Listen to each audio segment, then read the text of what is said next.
వరంగల్ జిల్లా నర్సంపేట నియోజకవర్గం రాజ్యాంగ నిర్మాత ప్రజాస్వామ్యానికి రాజ్యాంగంతో ప్రాణం పోసిన మహనీయుడు డాక్టర్ బిఆర్ అంబేద్కర్ గారు అందరికీ స్ఫూర్తిదాయకం.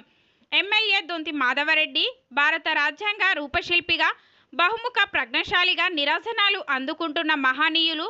ఆయన మనకు అందించిన ఆదర్శ మార్గంలో పయనిస్తూ ప్రతి ఒక్కరూ ఉన్నత శిఖరాలను అధిరోపించాలని కోరుకుంటున్నా. నేడు డాక్టర్ బాబాసాహెబ్ అంబేద్కర్ గారి 134వ జయంతి సందర్భంగా నర్సంపేట నియోజకవర్గంలోని అంబేద్కర్ సెంటర్ నందు బాబాసాహెబ్ అంబేద్కర్ గారి విగ్రహానికి పూలమాల వేసి నివాళులర్పించిన నర్సంపేట ఎమ్మెల్యే దొంతి మాధవరెడ్డి. అనంతరం ఎమ్మెల్యే మాట్లాడుతూ డాక్టర్ బిఆర్ అంబేద్కర్ భారత రాజ్యాంగాన్ని రాసి పేద ప్రజల బతుకుల్లో వెలుగులు నింపారని అన్నారు. అటువంటి మహానేత రాజ్యాంగ స్ఫూర్తిని, అంబేద్కర్ ఆశయాలను దెబ్బతీసేలా కేంద్రంలోని బీజేపీ ప్రభుత్వం వ్యవహరిస్తున్నదని, వారి కుట్రను తిప్పికొట్టేందుకే జై బాపు, జై భీమ్, జై సంవిధాన్ రాజ్యాంగ పరిరక్షణ యాత్ర కాంగ్రెస్ పార్టీ దేశవ్యాప్తంగా నిర్వహిస్తున్నదని అన్నారు. అణగారిన వర్గాలకి డాక్టర్ బిఆర్ అంబేద్కర్ గారు ఆశా కిరణం అని, బడుగు బలహీనుల జీవితాల్లో వెలుగు నింపిన మహనీయుడు అని తెలియజేశారు. ఈ కార్యక్రమంలో ప్రజాప్రతినిధులు, నాయకులు, యువకులు, ప్రజా సంఘాల నాయకులు, మహిళలు తదితరులు పాల్గొన్నారు.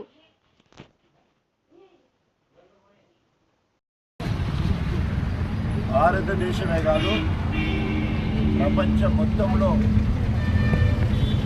డాక్టర్ భీమ్రావ్ అంబేద్కర్ గారి జయంత్యుత్సవాలు వివిధ స్థాయిలో నడుస్తూ ఉన్నాయి.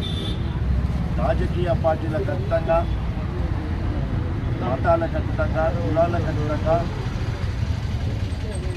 అంబేద్కర్ గారు అందరి వాడుగా గుర్తించబడి ఈరోజు విఖ్యాత విజ్ఞానిగా, జ్ఞాన దినోత్సవంగా ఆయన పుట్టినరోజు అంతర్జాతీయ స్థాయిలో జరుపుకోవడం జరుగుతూ ఉంది.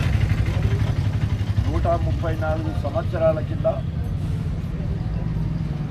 డాక్టర్ భీమ్రావ్ అంబేద్కర్ గారు జన్మించి చిన్నతనంలో అనేక బాధలు అనుభవించి, అన్నిటికంటే పెద్ద బాధ కుల వివక్ష.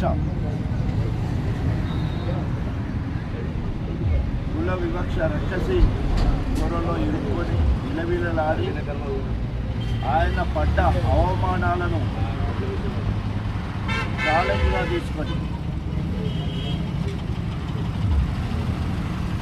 వాళ్ళని భూమి మీద ఎంత గట్టిగా కొడితే అంత పైకి లేస్తుందో, ఆయన పడ్డ ప్రతి అవమానాన్ని, ముఖ్యంగా చదువుకునే రోజుల్లో పాఠశాల బయట కూర్చుండబెట్టే కార్యక్రమం, అదేవిధంగా తాగడానికి నీళ్ళు కావాలంటే బయటకు వెళ్ళి అక్కడ ఉన్న ప్యూర్ పోస్తే దోసిళ్ళు పట్టుకొని తాగవలసిన పరిస్థితి. టీచరు లెక్క ప్రాబ్లం సాల్వ్ చేయాలంటే క్లాసులో ఉన్న వాళ్ళు ఎవరు చేయకుండా బయట కూర్చున్న అంబేద్కర్ గారు వచ్చి లెక్క చేస్తా అంటే మా టిఫిన్ బాక్సులు ఉన్నాయి అక్కడ మరి మైల పడిపోతాయి, అందుకని ఆయన నోటికి రానియొద్దని వివక్ష. ఒకనాడు ఫ్యూడ్ రాకపోతే ఆ రోజంతా నీళ్ళు తాగకుండా ఉండాల్సిన పరిస్థితి.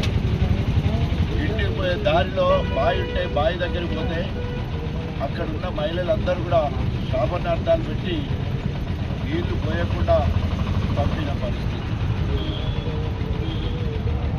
మేనమామ ఇంటికి పోయే క్రమంలో ఎడ్ల బండి వాడు తిరస్కరిస్తే కిరాయి 200 ఇచ్చి యజమాని కింద పోతా ఉంటే ముందు పోయే పరిస్థితి. కుళాయి నీళ్ళ దగ్గర అంటే నల్ల నీళ్ళు తాగుతుంటే రోడ్డు మీద ఆ కుళాయి నీళ్ళు తాగొద్దని ఆపేసి ఆ మురికి కాలువ నీళ్ళు తాగమని అవమానపరిచిన సందర్భాలు. బాగా కష్టపడి చదువుకొని మరి కొలంబియా యూనివర్సిటీ నుంచి వెళ్ళి ఎంఏ పిహెచ్డి పూర్తి చేసుకొని తిరిగి వచ్చిన తర్వాత బరోడా రాజు దగ్గర ఉద్యోగం చేసే క్రమంలో క్షిప్రాసి కూడా అటెండర్ కూడా గౌరవం ఇవ్వకుండా ఫైళ్ళు ఒప్పుకుండా పైన అక్కడ పడేసిన పరిస్థితి. అదేవిధంగా బయట ఎక్కడన్నా కిరాయి తీసుకొని ఇళ్లలో ఉన్నామంటే ఎక్కడ కూడా ఇల్లు కిరాయి ఇయ్యని పరిస్థితి. ఒక పార్టీ శబ్దంలో ఉంటే వాళ్ళు కూడా తెలుసుకొని ఆ ఇల్లు ఖాళీ చేయమన్న పరిస్థితి. ఆనాడు చెల్లల్లో నీళ్లు ముట్టుకునే హక్కు మనకు లేదు. దేవాలయాల దగ్గరికి పోయే హక్కు మన దగ్గరికి లేదు. అంబేద్కర్ గారు అమ్మను ప్రతిలాడి దేవుని దగ్గర పోదంటే నోరు పోసి మన వస్తుంది పోయే హక్కు మనకు లేదు అని మహా చెరువు వాళ్ళ దగ్గర ఉంటే ఆ చెరువులో నీళ్లు ముట్టుకోవడానికి అవకాశం.